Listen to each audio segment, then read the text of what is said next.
Bonjour à tous et bienvenue, j'espère que vous allez bien, vous êtes en forme, bienvenue sur la première chaîne d'actualité quotidienne consacrée exclusivement au monde des NFT, du blockchain gaming et du métaverse. Donc comme tous les jours, on est ensemble pendant un petit quart d'heure et on va regarder ce qui s'est passé sur les dernières 24 heures, à savoir beaucoup de choses comme d'habitude. Tous les jours il se passe des dingueries. Évidemment juste avant, n'hésitez pas à donner de la force à la chaîne parce que plus que jamais j'en ai besoin. Actuellement beaucoup de gens se détournent du marché, c'est compliqué, mais nous on est là tous les jours, on sera là tout l'été et je vous donnerai bien sûr le meilleur des news.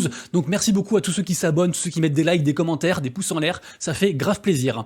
Aujourd'hui, une fois n'est pas coutume, on commence par l'état du marché, puisque vous le savez, c'est la catastrophe. Alors autant côté crypto, côté Bitcoin, on est content, le marché reprend du poil de la bête et tout va bien, autant côté NFT, c'est un délire. Figurez-vous que les Bored Ape Club, donc soi-disant en fait la collection qui représente le plus l'écosystème NFT, la plus grande collection, la plus chère, la meilleure, tout ce qu'on veut, elle a jamais été aussi basse. Ça fait 2 ans qu'elle a pas été aussi basse. Elle a atteint un floor price, donc un prix plancher de 27 Ethereum. Ça fait environ 53 000 balles. Donc certes, c'est une grosse somme, mais voilà, ça n'a jamais été aussi bas depuis 2 ans. Et là, je parle des Bored Ape, mais en fait, ça concerne quasiment tout ce qui est blue chip.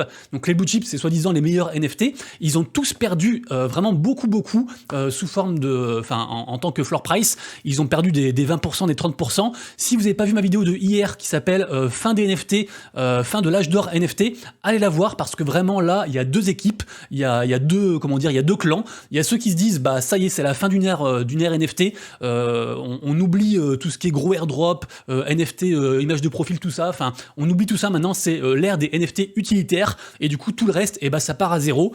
Et puis d'autres disent non, en fait, c'est juste un gros creux de marché. Ça arrive, c'est une grosse respiration. Et au contraire, moi, je pense que c'est l'opportunité du siècle. Donc voilà, c'est vous qui voyez dans quel team vous situez. Mais sachez que là, vraiment, on vit un tournant majeur. On continue ensuite avec Hong Kong, puisque vous le savez, moi je ne suis pas du tout objectif, j'ai fait une prédiction en regardant ma boule de cristal, je me suis dit que le prochain bull run, que j'estime pour environ fin 2024, milieu fin 2024, je dis ça mais j'en sais rien, hein, c'est juste moi qui dis ça, c'est complètement subjectif, et c'est pas un conseil d'investissement évidemment. En tout cas moi je me dis que le prochain bull run devrait arriver du coup dans ces eaux-là, et qu'il sera l'idée majoritairement, en tout cas que l'Asie sera un acteur majeur, et quand je dis Asie, je parle aussi de Hong Kong, parce que Hong Kong vraiment ils sont en train de devenir un hub Web3, vraiment une place centrale en fait dans le monde du Web3, de la crypto et des NFT. Ils sont vraiment en avance, ils ont vraiment des lois pro-crypto et tout se passe super bien pour eux. Et en plus de ça, vu qu'on est quand même sur une chaîne NFT, je voulais vous dire que Animoca Brands se rapproche de plus en plus même du gouvernement en fait hongkongais. Notamment, on a Yatsu.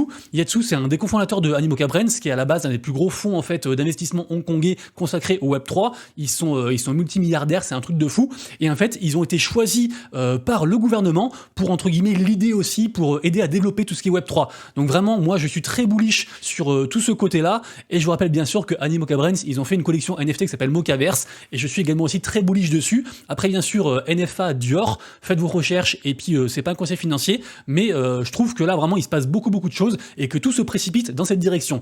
Dites-moi dans les commentaires si j'ai tort ou si j'ai raison, mais en tout cas votre avis m'intéresse. Ensuite on a la collection NFT de Adidas, qui fait donc la suite de son chapitre 2 aujourd'hui, notamment avec l'arrivée en fait d'une machine qui permettra de modifier les skins de ces persos, de ces NFT PFP. Quand je dis PFP, en fait ça veut dire profile picture, c'est les images de profil qu'on met par exemple sur Twitter. Donc on verra où ça va. Adidas pour l'instant c'est un petit peu en dents de scie. Ça ensuite je voulais vous en reparler parce que le youtubeur CoffeeZilla, c'est un youtubeur vraiment très intéressant qui passe son temps à débunk en fait des projets, des scams, des choses comme ça, des escroqueries. Donc entre guillemets à mettre en lumière en fait les failles d'une arnaque ou des choses comme ça. Il avait beaucoup parlé de Logan Paul. Logan Paul, c'est un influenceur, youtubeur, boxeur, c'est tout ce que vous voulez. Il est suivi par des millions de personnes, c'est vraiment une grosse star. Et il avait fait un projet qui s'appelait CryptoZoo, qui avait complètement en fait scammé sa commu, qui avait complètement regué sa commu. Et en fait, ça fait 6 mois qu'une vidéo debunk est sortie sur ce projet-là, sur CoffeeZilla, sur CoffeeZilla à propos de CryptoZoo. Et Logan Paul avait dit, ok, c'est bon, je vais rembourser les gens. Ça correspond environ à 1,9 million de dollars. Et il a toujours pas fait. Du coup, CoffeeZilla a refait une vidéo du coup sur Logan Paul. Il y a toujours des enquêtes en fait qui sont faites contre lui aux States. Donc on verra où ça va. Mais vraiment, allez voir les vidéos du coup de CoffeeZilla, et particulièrement du coup celle qui traite de crypto et de NFT. Il en a fait plusieurs et c'est très intéressant vraiment.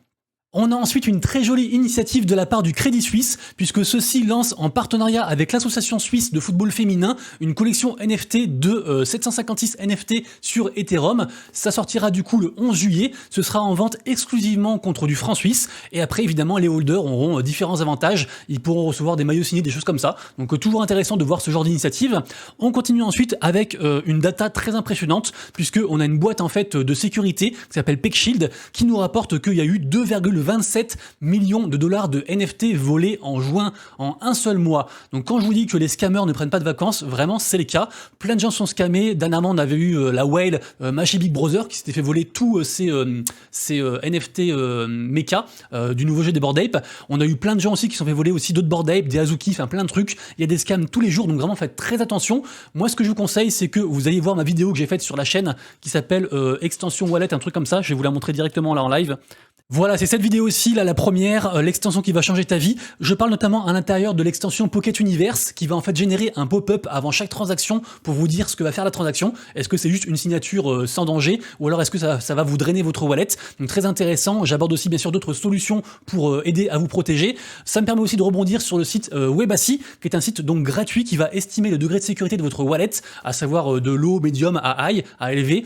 Également aussi vous indiquer s'il faudrait pas révoquer en fait certaines autorisations que vous avez accordé en illimité sur certains projets. Donc très intéressant, c'est gratuit, et en plus ceux qui rejoignent en fait par le lien en description, ça soutient la chaîne parce que ça me file en fait 5 $ par mec en fait qui se mettent dessus. Donc voilà, sachant qu'il n'y a même pas besoin en fait de donner en fait comment dire, une autorisation quelconque sur son wallet, c'est juste une transaction de signature. Donc vraiment pour moi c'est un très joli outil.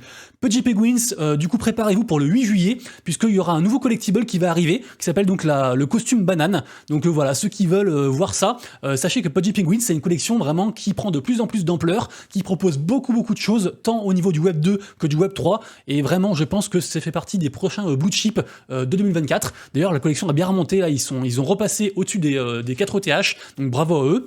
On parle ensuite de Memland. Memland c'est une des plus grosses attentes en fait de cette année en termes de collection NFT. Ça a été fait bien sûr par le studio 9gag qui est spécialisé dans les mèmes, et si vous voulez, dernièrement il y a eu en fait un reveal de leur collection principale, donc des Captains. Le reveal a un peu déçu, et après les gens ils se sont rendus compte qu'en fait c'était bien parce qu'ils peuvent customiser en fait leur NFT, et après à terme on peut imaginer qu'on pourrait customiser avec je sais pas un chapeau de votre manga préféré, peu importe, via plein de partenariats en fait possibles qui s'ouvriraient en fait aux holders de Memland via leur notoriété notamment.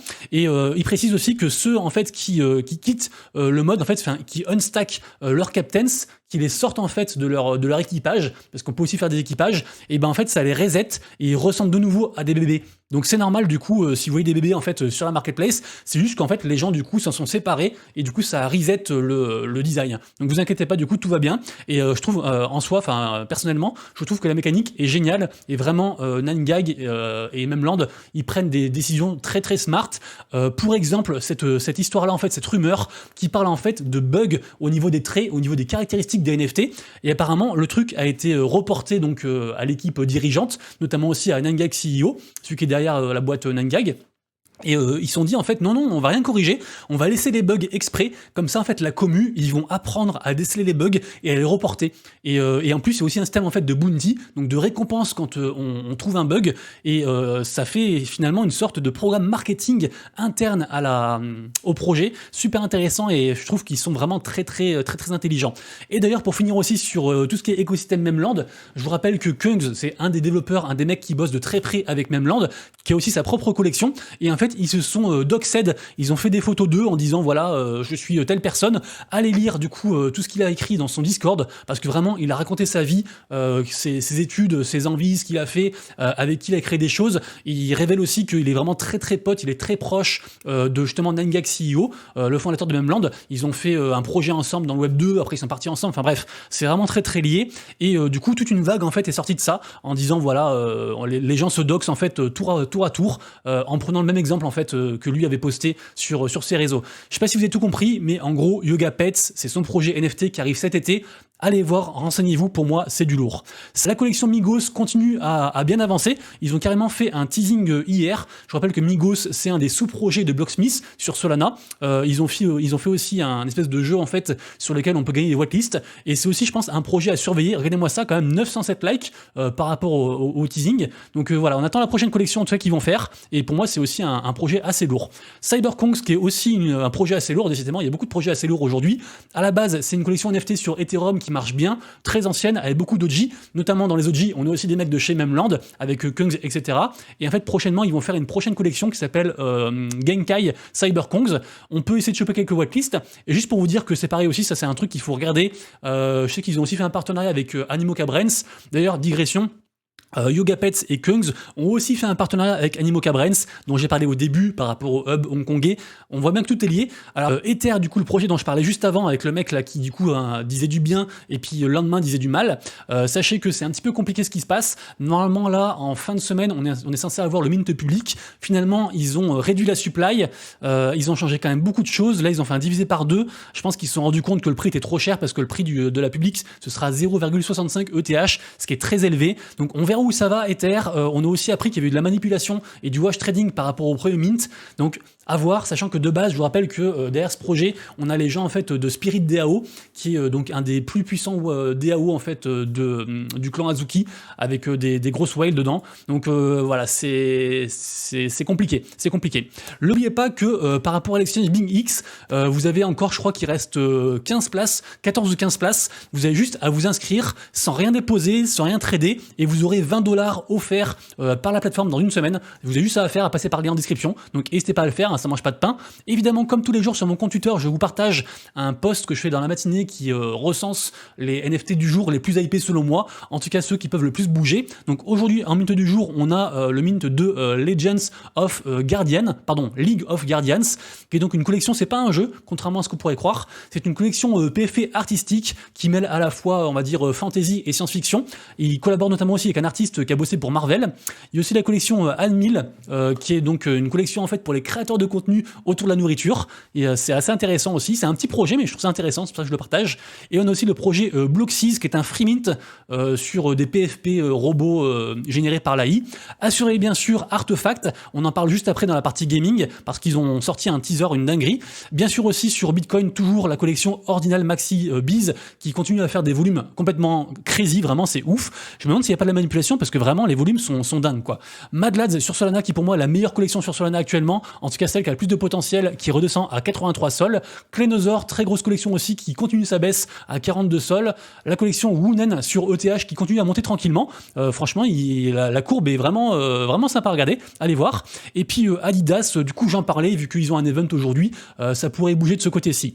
Je vous rappelle aussi que est sortie la vente des NFT sur Binance par rapport au partenariat avec Cristiano Ronaldo. Donc il y a différents NFT à choper à partir de 10 balles. Donc voilà, ceux qui veulent, sachez qu'il en reste encore beaucoup. Pour l'instant, ça prend pas trop. En général, c'est surtout les NFT les plus chers qui partent, mais pourquoi pas. Également aussi aujourd'hui, on a la vente des NFT, décidément encore du football, des NFT Alphaverse, dont j'ai parlé sur la vidéo de hier. Pour ceux qui n'ont pas vu, allez voir. Je sais aussi qu'il y a encore un trade en cours, je vous mettrai en description juste en dessous, où je fais gagner un NFT Alphaverse. Ça coûte 50 balles, vous aurez des airdrops, vous aurez pas mal de choses, et en gros, c'est lié à un premier métaverse, qui est lié à un gros métaverse, qui s'appelle Alphaverse, et qui contient en fait plein de métaverses sur plein de domaines différents, notamment celui qui s'appelle Football at Alphaverse, qui est un métaverse de foot. Je vous rappelle aussi que si vous êtes holder de NFT, des NFT Very Important Rabbit, des NFT VIR, et que vous mintez aujourd'hui et que vous holdez le NFT pendant un mois, vous aurez un airdrop de token FAV, le token de l'écosystème en fait, de 20 $ au bout d'un mois. Donc voilà, ça mange pas de pain.